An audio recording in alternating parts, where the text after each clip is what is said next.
Efesios 6:12 dice, porque no tenemos lucha contra sangre y carne, sino contra principados, contra potestades, contra los gobernadores de las tinieblas de este siglo, contra huestes espirituales de maldad en las regiones celestes.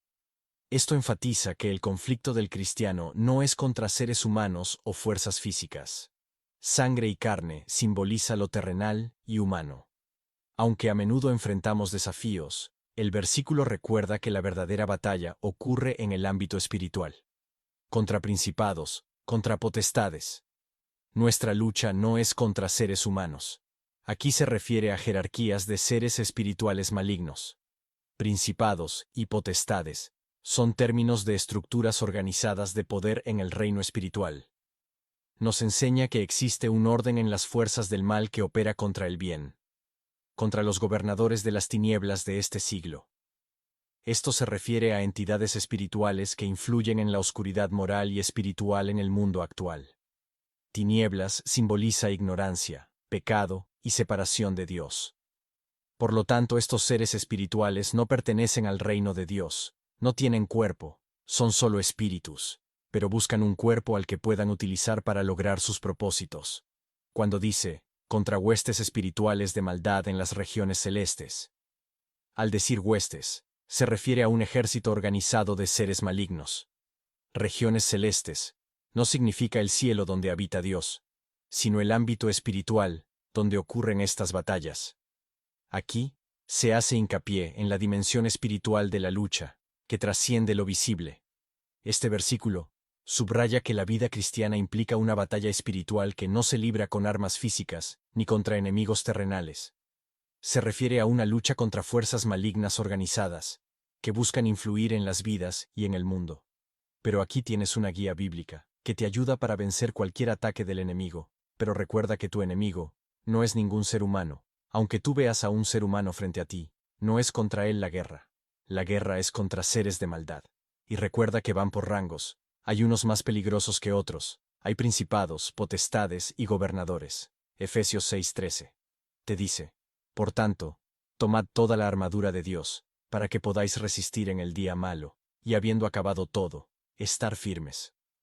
Se llama a los creyentes a equiparse completamente con los recursos espirituales que Dios proporciona para enfrentar el día malo. Esto significa que vas a tener momentos de pruebas o tentaciones. La meta es permanecer firmes. Este versículo nos enseña la importancia de prepararnos de manera proactiva para resistir los ataques espirituales. Efesios 6:14.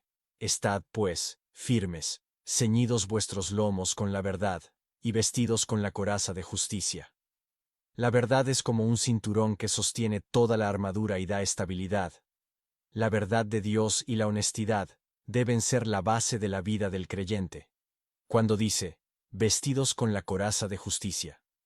La justicia protege el corazón, símbolo del alma. Se refiere a la justicia de Cristo imputada a los creyentes, y a la justicia que vivimos mediante una conducta recta. Vivir una vida justa nos protege de los ataques espirituales del enemigo. Efesios 6:15. Y calzados los pies con el apresto del Evangelio de la paz. Los zapatos representan preparación y disposición. El Evangelio trae paz entre Dios y el hombre, y los creyentes deben estar listos para proclamarlo y caminar en él. Mantén una actitud de paz y disposición para compartir las buenas nuevas, incluso en medio de conflictos. Efesios 6:16. Sobre todo, tomad el escudo de la fe, con que podáis apagar todos los dardos de fuego del maligno. La fe es un escudo que protege contra los dardos de fuego, que simbolizan los ataques espirituales del diablo, quien intentará meterte dudas, mentiras y tentaciones. Mantén siempre tu fe en Dios. Ese será el escudo que te protegerá de esos ataques por parte de tu enemigo llamado Diablo, Lucifer o Satanás. Pero confía en Dios y en sus promesas para resistir cualquier ataque del enemigo. Efesios 6:17. Y tomad el yelmo de la salvación, y la espada del Espíritu, que es la palabra de Dios. El yelmo de la salvación. La salvación protege la mente, ayudando al creyente a mantener la esperanza y la seguridad en Cristo. Protege tu pensamiento recordando la obra redentora de Jesús. La espada del Espíritu es la palabra de Dios. Es el único elemento que puede traspasar al enemigo en la armadura. La palabra de Dios, la Biblia, es poderosa para vencer al enemigo y resistir el pecado. La espada del Espíritu, la cual es la palabra de Dios, es capaz de derribar este tipo de enemigos. Efesios 6:18. Orando en todo tiempo con toda oración y súplica en el Espíritu, y velando en ello con toda perseverancia y súplica por todos. La oración es clave en la batalla espiritual. Debe ser constante, ferviente y guiada por el Espíritu Santo. También incluye intercesión por otros creyentes. Cuando tengas este tipo de luchas, haz de la oración un hábito constante, y recuerda orar no solo por ti, sino también por la comunidad de fe. Estos versículos explican cómo prepararse espiritualmente para la lucha contra las fuerzas del mal. La armadura de Dios no solo protege, sino que equipa al creyente para avanzar en la fe, resistir el mal y cumplir con el llamado de proclamar el Evangelio. ¿Qué parte de la armadura necesitas fortalecer en tu vida? Dedica tiempo a profundizar en las Escrituras y a orar para mantenerte firme en la fe.